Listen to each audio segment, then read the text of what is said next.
Hello everyone, welcome back. I'm continuing with making technical challenges from the 2019 season of Great British Bake Off, and today I'll be making Paul's fig rolls. To me, this seems kind of like a gourmet version of fig Newtons. I used to have those sometimes as a kid. I feel like they were always kind of a letdown. They're not that great. Like if you opened a lunch bag and those were inside, your day was like slightly worse. They weren't awful, they just like weren't exciting. Hopefully this version will be better. Only time will tell. First step, I need to cream the butter with the light brown sugar. I'm using the British recipe for this one because it's not in the cookbook. And I always get confused when I see light muscovado sugar. Like I think that's the same as light brown sugar, but I'm not 100% sure. And then we need to add the egg and vanilla and beat until combined. The biscuit dough part of this seems fairly straightforward. Famous last words. This recipe was rated as challenging, so I'm curious why. I feel like I will soon find out. I'm gonna add this a little at a time. After I made these, my dad informed me about the history of fig Newtons, which it turns out is pretty interesting. So if we look at the Wikipedia page, it says that until the late 19th century, many physicians believed that most illnesses were related to digestion problems and recommended a daily intake of biscuits and fruit. Fig rolls were the ideal solution to this advice. I mean, if my doctor prescribed me these, I wouldn't hate it. Chill for 30 minutes until firm. So now I'm onto the filling. And for that, I need some roughly chopped figs. I should probably do this with a bigger knife. I really need to take a knife skills class. In the meantime, just going fig by fig. Tip the figs into a small pan so they cover the base. Time to put this into a food processor. I hope it's not too hot. I don't know, it doesn't say to let it cool. Very figgy. Blitz to a paste. Doesn't say like remove from heat and let cool. So I guess the hot figs are going in.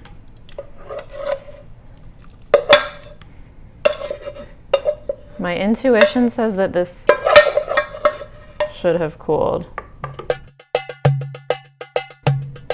Add the cinnamon and ginger and pulse for a few seconds to combine.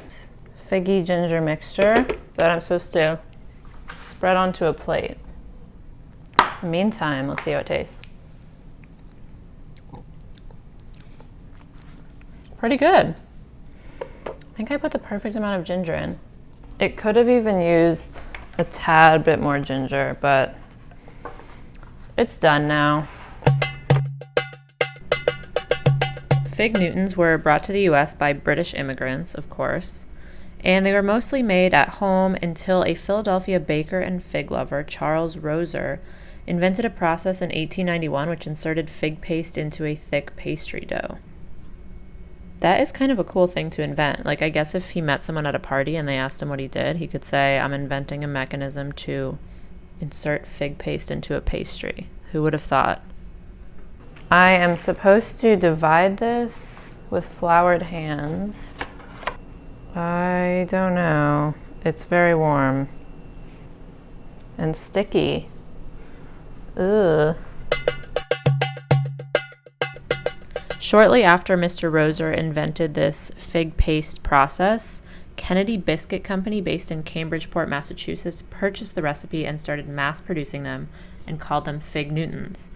The product was named after the city of Newton, Massachusetts, which it turns out is just 20 minutes down the road from where I live. So I live right in the heart of Fig Newton's history. Lift and roll the other as you would a sausage roll. Problem is I've never made a sausage roll, and I think the fig mixture is too thick. I took some fig off. It's still too much fig. Ugh. You guys, what do I do? It should overlap and seal in the filling. Ugh, it didn't overlap. In fact, it cracked. The other one will be better. Yes, this one is actually perfect amount of fig / filling. So it sealed it. Transfer the baking sheet and cut each roll into 6 equal pieces. I think the cookies are almost done. Hardest part of baking is knowing when to take this stuff out. It has been 15 minutes, so they're coming out.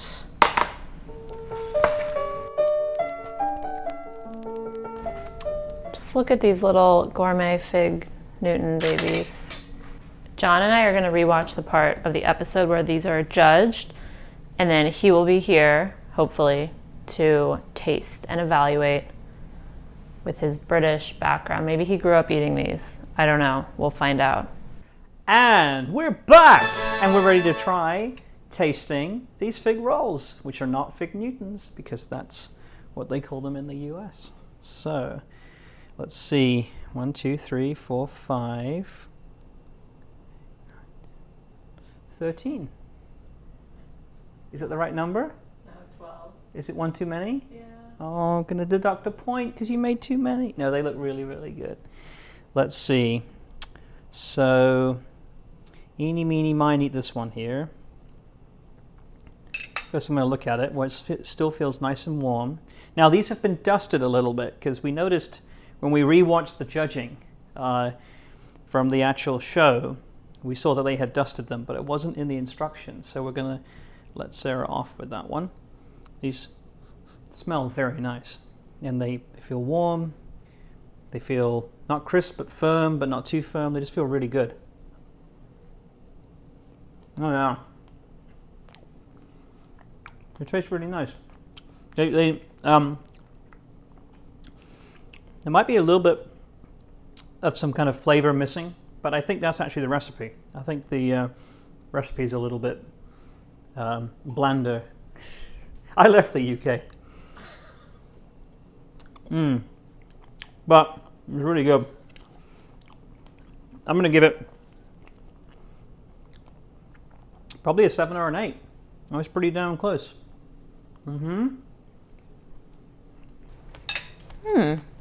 Okay. I will say it tastes better than a fig Newton. I definitely see John's point about the filling being slightly bland.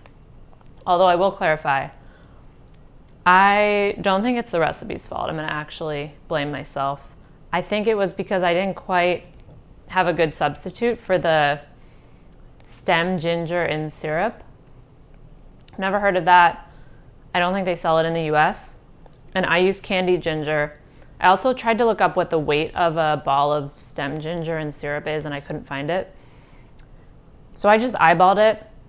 I tasted the candied ginger I used, and it was just really strong, so I was afraid of overdoing it. So I think I went too far on the other side because you can't really taste it, even though I thought I used a lot.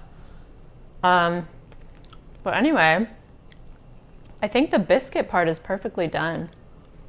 Thanks for watching. If you enjoyed this episode and want to see more, don't forget to like and subscribe, and let me know what you thought in the comments. See you next time.